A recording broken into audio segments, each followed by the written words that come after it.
Welcome to The Explainer. Today, we're going to dive into a true masterpiece of farewell, Bob Dylan's It's All Over Now, Baby Blue.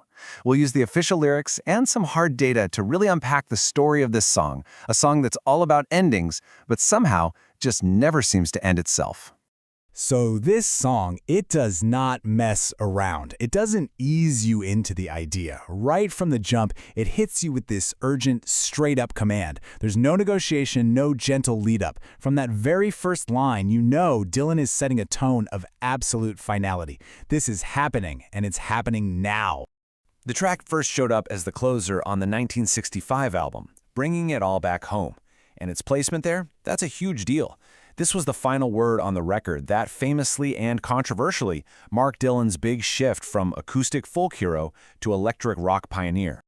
Okay, let's really get into the weeds here, because to understand this song's power, you have to look at the words themselves. The whole story just unfolds over 4 distinct, incredibly poetic verses, and each one adds another layer to this epic goodbye. It starts with these surreal, almost desperate images. An orphan with his gun, crying like a fire in the sun. I mean, what a picture that paints. It immediately establishes this world of deep sorrow and real, unavoidable threat for the person he's singing to, for Baby Blue. And right after that, boom, the hammer drops. This line that comes back again and again, it's not an argument, it's not a suggestion. It's just stated as a simple, devastating fact. This is the central truth that everything else in the song orbits. There is no going back. And from there, the whole thing gets way more personal. The imagery suggests that even the most private spaces, your bed, your home, are being invaded and changed forever. The world you knew is being completely rewritten, right down to the sheets on your bed. And then, there it is again. That chorus just lands like an anchor. It's the one undeniable truth in a world that seems to be falling into total chaos. No matter how wild and surreal the verses get, this line just snaps everything right back to a very stark reality. The focus then takes a really sharp turn toward abandonment. It feels like everyone who once offered any kind of support or comfort is now leaving. The seasick sailors, even the lover who's taken all his blankets from the floor. The entire support system is just gone. What's so powerful at this point is just how relentless the repetition is.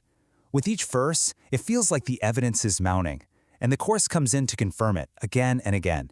It builds this feeling of absolute, inescapable finality. Which brings us to the final verse, and maybe the toughest theme of all, replacement. See, it's not just that Baby Blue has to leave. It's that her place in the world, literally down to her clothes, has already been taken over by someone else. The world has already moved on without her. And for the last time, that refrain just seals it. After this, there's really nothing left to say, is there? The case is closed. But here's the thing. While the song is all about a definite ending, its own story, well, that was really just getting started.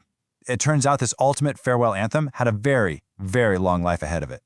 So, after it was released in 1965, the song didn't just fade away, not even close. It became this constant, evolving presence in Bob Dylan's catalog, showing up again and again on official releases for decades to come.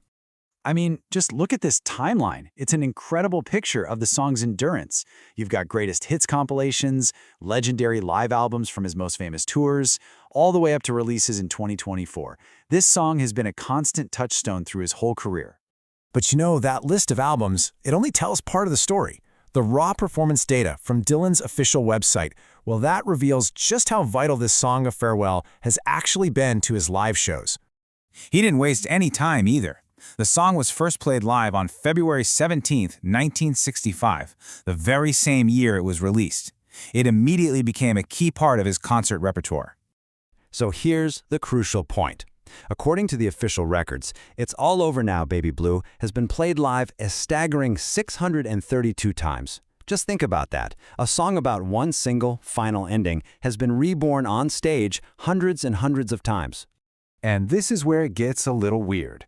A final, mysterious twist. The official website lists its last play date as November 25th, 2025. Right, a date that hasn't even happened yet. It leaves this kind of cryptic, forward-looking question mark on the history of a song that's all about looking back. The song's very last line isn't just a goodbye. It's a command to move forward. Strike another match. Go start anew. And it kind of leaves you wondering, doesn't it? What endings in our own lives aren't really conclusions at all, but are maybe just invitations for a whole new beginning?